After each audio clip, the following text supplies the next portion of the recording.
meeting of the Fort Wayne Board of School Trustees.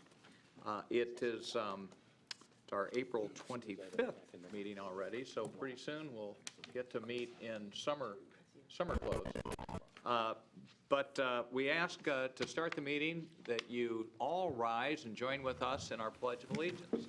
I pledge allegiance to the flag of the United States of America and to the republic for which it stands, one nation, under God, indivisible, with liberty and justice for all.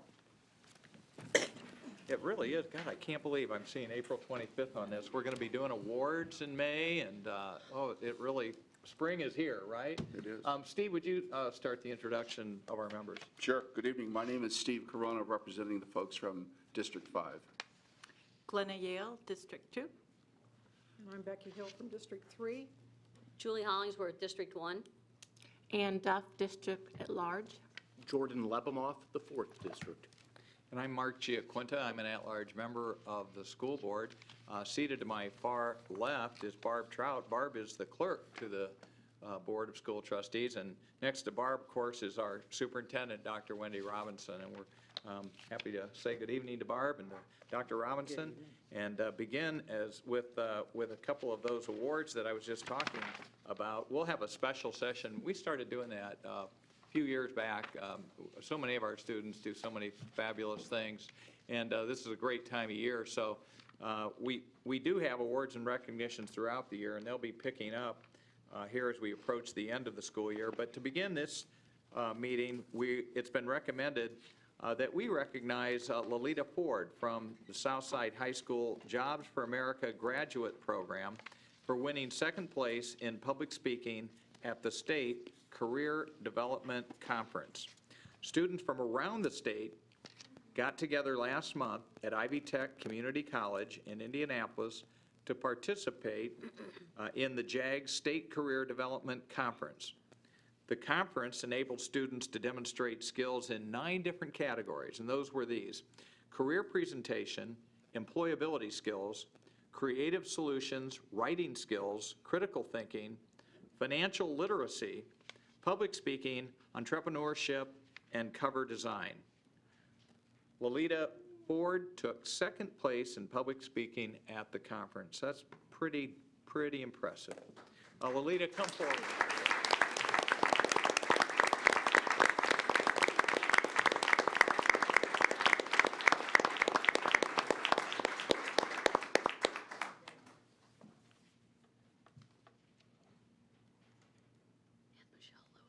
And is Carlton here this evening? Carlton's there, and I think your coach is there. Oh, yeah, we'd love to have Michelle Lewis come forward along with Carlton Mabel, because Michelle is the specialist at Southside who helped make this possible, and of course Carlton is our colleague who is the team leader at Southside High School.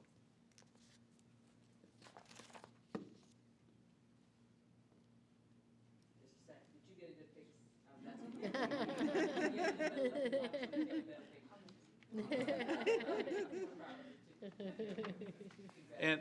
And Lolita, since you are a public speaker, it's probably really hard to be in a room with this many people and not want to go to the microphone. But would you mind telling us a little bit about the subject matter of your talk that led to your award? And Dr. Robinson, why don't you go right up there with her, because this was kind of a surprise. But what did you talk about to the judges in the competition?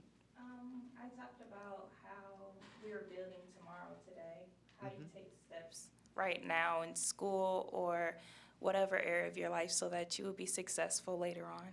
Were you able to draw upon any of your own experiences in describing that topic to the judges?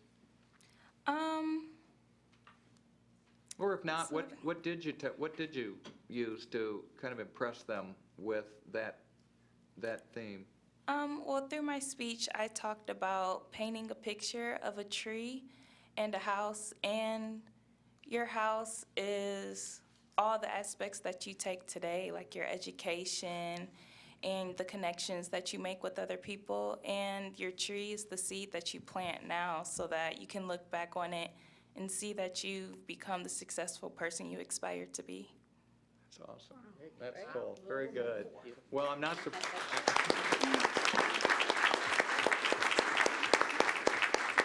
Well, thank you very much for giving us a little glimpse of that speech, and you must be really excited. What are your plans next year?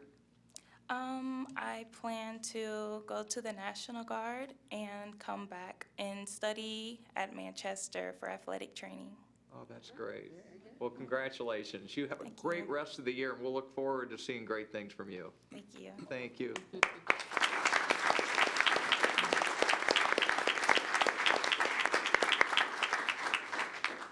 And this is really a fun one. This is a recommendation that we recognize the Snyder High School Winter Guard for placing first in the Indiana High School Color Guard Association state finals that were held on the 19th of March. The Winter Guard at Snyder competed in the Color Guard Association's finals, which were held last month, and they won the competition, gold medal, Class AA competition. More than 120 schools participated in the contest per season, including the divisional finals, the state prelims, and the state finals. The AA class includes 34 units throughout the state. So these are the members of the Color Guard we're going to introduce tonight. And of course, we'd like Ryan Long, the director, Trinity Meadows, the assistant director, Arlana Haynes, the Guard sponsor, and Nicole Chisley, principal, to come up after we've introduced the students so that we can recognize all the hard work that went into this. Kirsten DeLong.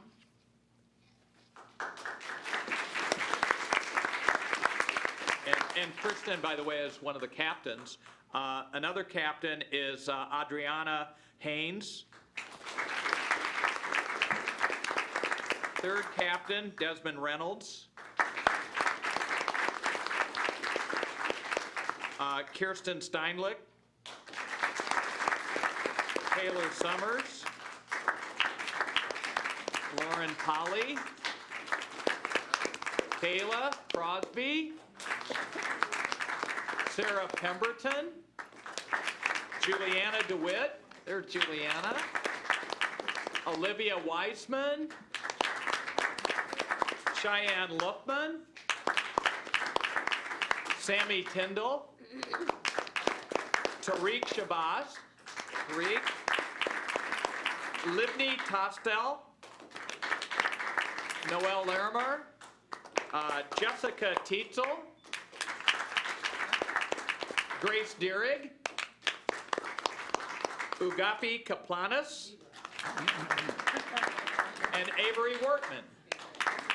And if the adult leadership team would come up as well, that would be great. Ryan, Trinity, Arlana, Nicole. All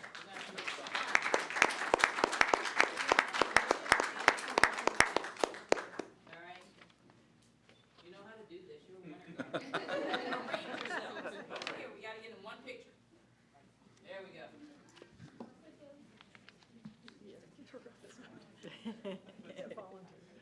Parents, get in the middle.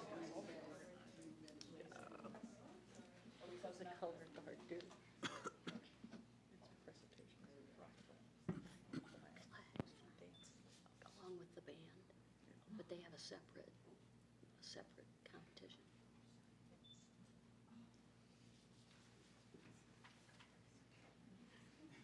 Don't move. Parents, don't be ashamed. Stand up if you need to. Is that it? Oh, one more. Got it. All right. Congratulations.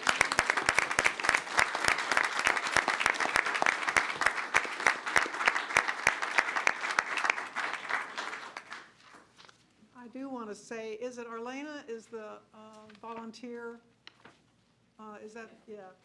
I think we have to know, Arlena, raise your hand, you were up here, but I think you just need to understand what volunteers do for us. I was just talking to them before the meeting, and what she does for this color guard, all the time she takes in organizing buses and where they're supposed to be and how they're supposed to get there, and uniforms and all that stuff that, I don't know how we just couldn't do that program without the volunteers, and she's especially helpful, so we thank her and all the other volunteers that help.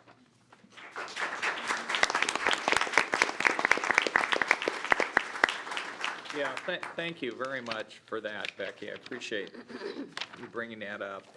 We move on now to item 4 of our agenda, which consists of what we refer to as our consent agenda, the approval of minutes from our meeting March 28th, the vouchers we received at the end of last week to look over, and the personnel report. These items are grouped together because they're of a recurring nature, and unless a board member or Dr. Robinson asked to have any of them taken separately, we group them and ask for a motion for approval. So are there any requests that we review any of these items separately? I see no one. Thank you, Dr. Robinson. So at Move this approval of time, the Steve, consent thank agenda, you. Mr. Chair. That's a motion to do pass from Steve Corona. May we have a second? Thank you, Jordan. So all those in favor signify by saying aye. Aye. Aye. Anybody opposed? So carried. We next move to our new business for the evening, and that consists first of a recommendation that the board approve the application and acceptance of our adult education, English literacy, and civics education continuation grant for the 16-17 year in the amount of $49,757 from the State of Indiana Department of Workforce Development. The purpose of the adult education grants that I just referred to is to provide adult English language instruction, integrating all 4 civics concepts, and that would be naturalization, civic engagement, the history of our country, and the history of our government. The funds from the grant allow for the continuation of a range of services for our district and the Allen County Continuing Education Program for adult English language learners. The funds in this year's grant are designated for personnel, professional development, and purchase services. It's a non-competitive grant, which means that we merely have to apply for it to receive it. It supports services for adult students 17 years of age and older. It's in the final continuation year before beginning the cycle again in the 2017-18 year. The grant is written by the manager of Continuing Education Department, Patrick Bowles, and supports our District 1. Mr. Bowles is here. Should there be any questions for this or on this topic? So we'll open it up to any questions we have, or if none, we'll just move approval and let Mr. Bowles go home and have dinner. I move approval. Second. Okay? There's a motion to approve and a second. All those in favor signify by saying aye. Aye. Okay, it's so carried, and we do want to thank Patrick for his work in submitting the grant, so thank you very much. This supports that wonderful programming that many of us have seen the graduation of, and we talked about it last meeting. It was really spectacular. Patrick is wonderful. And this is kind of a similar grant that Patrick has applied for. The next matter is the larger adult education continuation grant. This one's in the amount of $962,500 from the Workforce Development Department of the State of Indiana, Division of Adult Career and Technical Ed. The 16-17 education continuation grant is the state funding allocated annually to 12 regions around the state. Funds from the grant allow for the continuation of a range of services for the district and the Allen County Continuing Education Program. Kind of highlights, the breadth of what this district does, in addition to what people most commonly construe as our mission. The funds in this year's grants are designated for personnel, professional development, instructional materials, supplies, equipment, purchase services. It's a non-competitive grant. It supports services for students 16 years of age and older. It's in its final continuation year before beginning the cycle again next year. The note here is that it was originally going to be a new cycle this year, but the department legislation delayed the new cycle until 17-18. The grant is written by the manager of the Continuing Education Program. Again, that would be Patrick. So if there are questions, we'll open it up to those now. If not, we'll accept a motion in a second and move this on. I have a quick question, Sure. because I don't want to let Pat get out of here so quickly and have dinner, and also because he's a former colleague of mine and probably one of the most interesting guys I've ever met. But, so We need him just at the give us a- microphone then. Yeah, so just give us a brief overview of continuing education, like, you know, how many students do you serve and courses, and is it 12, and do these courses go on in the summer too? I'm kind of interested in that. Our programming for the continuing ed program is all year long. We have 2 weeks that we don't have classes during spring break, and then the week prior to beginning the school year in August. We do a lot of staff development during that time. Our program serves, basically we have 7 different programs within it, of everything from expectant mothers to neighborhood connection, to HSE GED programming, to high school credit programming. So we have a variety of different programs there. With all the programs, including all 7 programs, we're talking about 2,400 total students in a course of a school year that we do get into the programming. And we have 10 locations throughout the county. Most of those are HSE ones for students there in our county right now. Currently, as of the stats from 2014, we have 30,900 and some students that, or adults that do not have their HSE GED or high school diploma in our county. So we are trying to do what we can to get those students, get the adults in, and get programming.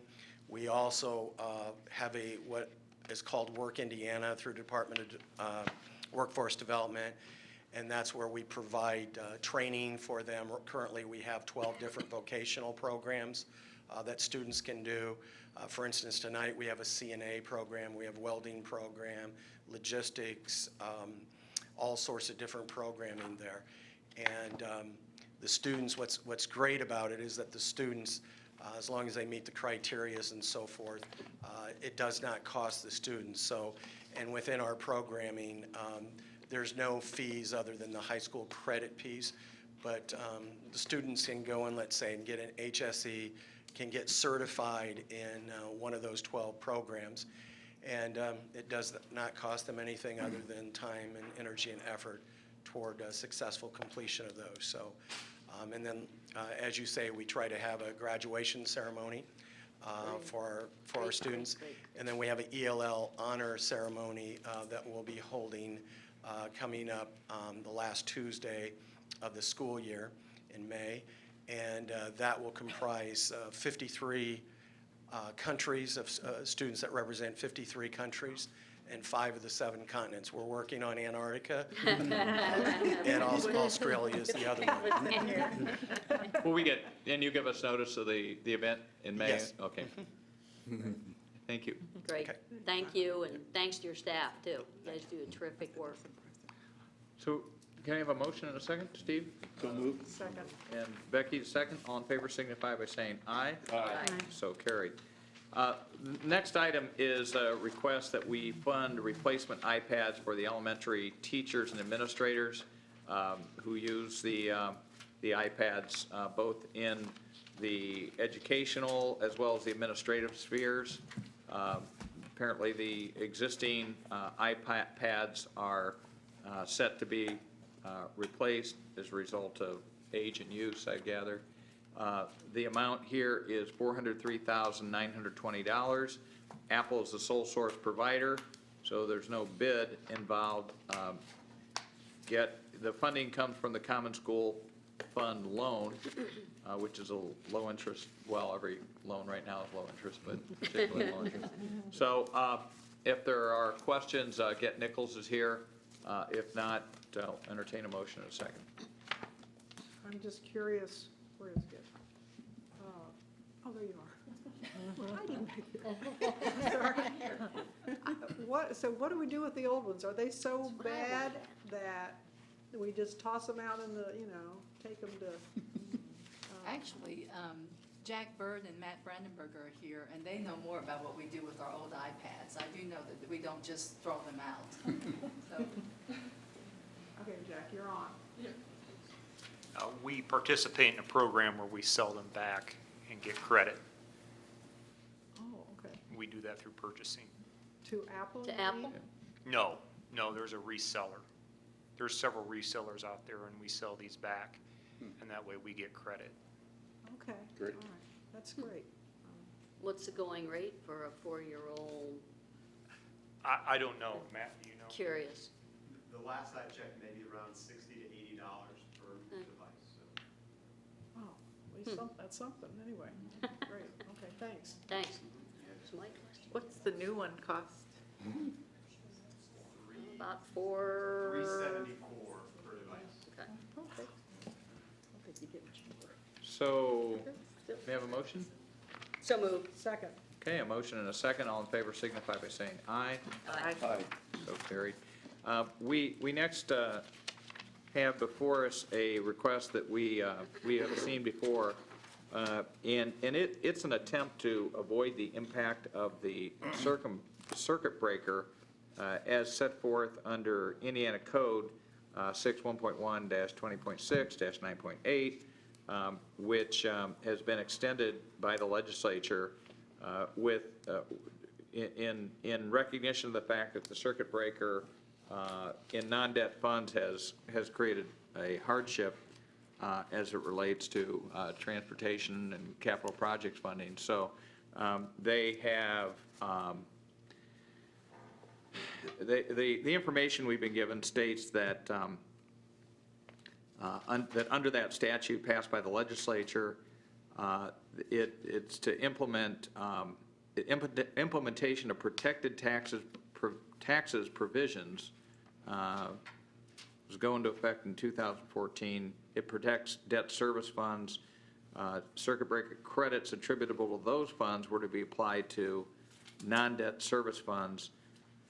The 2014 House Enrolled Act 1062 allowed school corporations with a circuit breaker loss of at least 10% when compared to non-debt levy to waive the implementation of protected taxes for 2 years. I have never understood how they do this, but they did it.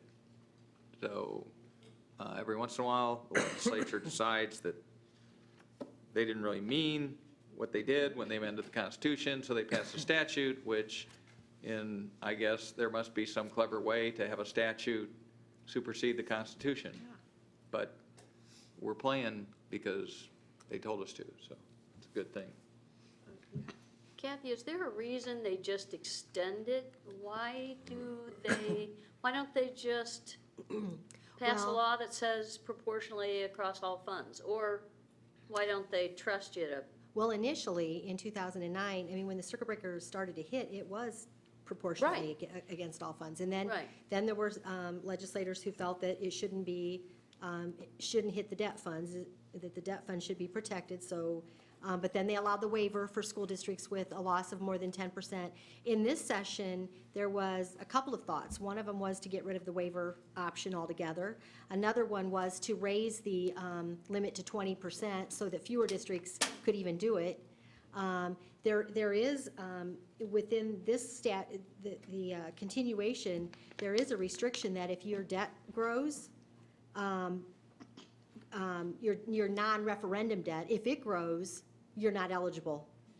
So there are legislators who don't like it, and so they're making it more difficult for it to be available. So, and it makes it difficult for planning purposes, because right now, since it's only good through 2018, exactly. then that means we have to assume it will go away in 19 until that session happens and they approve it again. So. I guess I don't understand, why do they even care? I mean, I understand, I don't know. It's a response Well, they to trust- constituent concerns over the loss of funding and the impact of that funding on the Duggar School transportation fund that went away and that kind of thing. I mean, it's a recognition that well, we didn't really mean it to impact this level of, this particular service, I guess. See, I'm not familiar enough with the language of the constitutional provision, but they must feel that included in that constitutional mandate is sufficient wiggle room to take certain rate in and out of the 1% limit, right? I mean, in the end, we get charged the same amount of circuit breaker with or without the waiver. It just It just gets, shifts it. it gets allocated differently. It allocates, Yeah. so they must feel that because all they're doing is changing the allocation, the circuit breaker number stays the same. They're just allowing you to allocate it in a way that they think impacts students and constituents less, I guess. Or at least in a way that doesn't have their phones ringing off the hook. Why don't they let you But is that allocate it like- the way you want it? Well, they will with the waiver, but. Well, I thought it said and- proportionally to Right. all property tax supported funds. It is proportionate, that's Well, for that, sure. my point is, if some district doesn't have as great a transportation need, why don't they allow a district to use most of their circuit breaker in the transportation fund? I mean, I don't understand No. why. Nope. Never mind. I mean. And it's true We're for all talking units about- of government, yeah. But it's, I mean, it's good that, I mean, it does give us this chance, you know, I mean, it's helped us. Yeah, yeah. It's important that we're able to do this. But, you know, at some point, this is, I mean, you're right, I mean, we don't know how long. Yeah, why they just keep kicking the can down the road? Why don't they make a decision? I just think because there's some legislators that don't like it, and so they're holding, they're leaving their options open in the future to Okay. eliminate it again. So it makes it, like I said, it makes it really difficult for planning in the future. You kind of have to assume it's gonna end, just in case it does. Yeah. Okay, I well, move we, yeah, we approve the- absolutely need to approve this because it really does alleviate some hardship that we want. I mean, the real issue, though, continues to be, you know, you should never embody fiscal policy into your, you know, into the organic law. I mean, that's what you get elected to do, but that's the way it is. So until that changes, this is a good thing for us. So may we have a motion and a second? I move. Good, thank you. All in favor signify by saying aye. Aye. Anybody opposed? So carried. And then finally, we have been asked to approve a one-year extension with no increase for the accident insurance through specialty risk underwriters. The cost is $180,115 for the 2016-2017 school year. It's really a great thing that the market is soft enough that we're not seeing increases as we were, you know, during at least part of my tenure over the last 10 years. So that's a good thing. The underwriter for the recommended insurance is United States Fire Insurance Company. It's an A-rated, best A-rated organization. AG administrators will be the TPA for the plan, so they'll take the claims and negotiate those. The premiums for the basic sports and accident insurance will be $175,140. That provides a $25,000 maximum medical benefit with no deductible for each student. The premium for catastrophic coverage will be $4,975 for this school year, and that has a maximum benefit of $5 million for middle school athletes only. The IHSAA provides catastrophic coverage for high school athletes, so they're all covered. Optional policies will be available to parents to provide 24-hour coverage and or extended dental coverage at the expense of the parents. So no real change, right? So either in coverage or premium? Right. Okay, so this is what we approved last year. May we have a motion and a second? So moved. Thank you. Thanks, Jordan and Julie. All in favor signify by saying aye. Aye. So carried.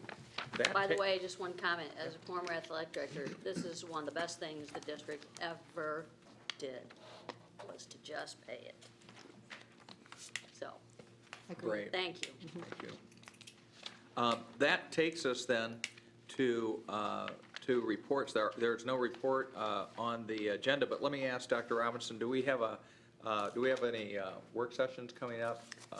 We do on Yes. We're Learning Forward, right? Yes, I was going to talk. Okay, so we'll get a note out to board members on an upcoming session, and then I think Faye will come to that meeting. She was going to just do kind of a recap of our last work session where we talked about high school and some of the challenges that we're dealing with there, and ensuring that we maintain that robust graduation rate, which continues to be much higher than most urban districts, well, way up at the top when compared to other urban districts.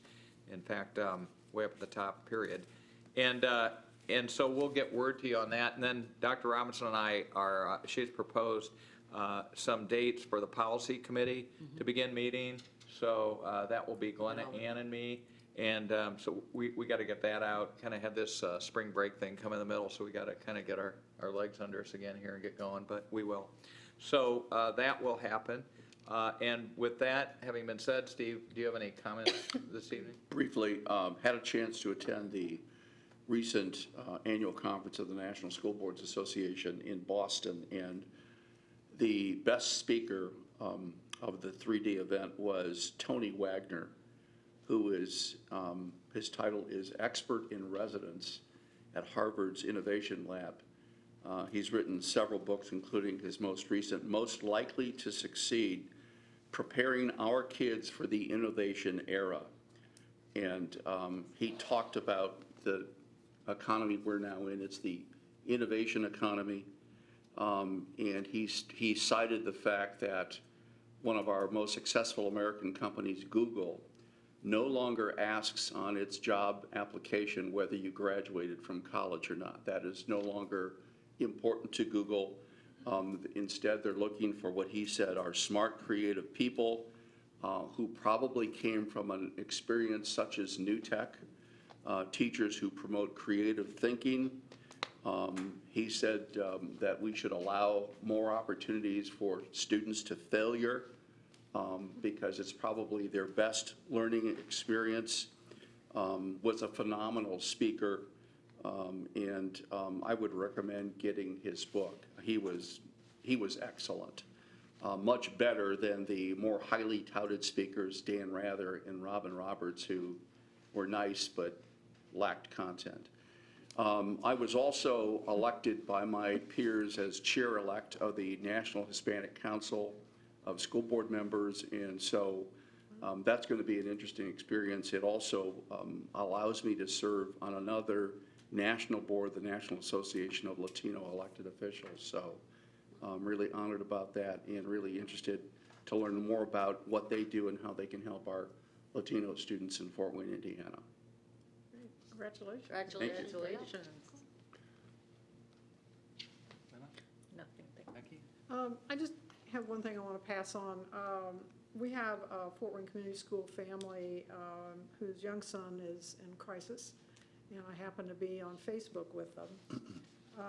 But there was a wonderful statement that the father made about a Fort Wayne Community School teacher. And this is just, to me, what our whole school district is like. So this is just one of those little samples and what this teacher means to this family. And the father says, "Gotta love Fort Wayne Community School teacher and quote, second mom to our son," and her name is Mrs. Erica, "who has been his teacher since the day he turned 3. She is here now singing to Jonathan in their home to try to get the young man to calm down. Amazing. She is one amazing woman and teacher. We love her." It's just a huge statement about a human being who chooses to teach others and continues that love through the good times and the bad times. And I just think it's a marvelous statement about the kind of person that comes to work here every day and does the really special work with our kids. So there's a family that really loves our schools. That's it. Thanks, Becky. seeing the Winter Guard from Snyder here tonight reminded me, I tried to send you all an article, but then after I sent it, I realized I goofed and I sent this entire magazine. I'm glad I didn't print it. Yeah, exactly. But there was an article in there about how comparison of students who do well on standardized math tests and who don't. And one of the things in it was that not only in the United States, but in other countries, that students who go to school in schools that are rich in arts and music are twice as likely to do well on, or not do poorly, I should say. That's a little bit of a distinction, but not do poorly on math tests as compared to students who are in schools that don't have arts and music programs. And I thought that was really interesting. And they said that was kind of across the board, even if you account for the economics of the student or the economics of the school.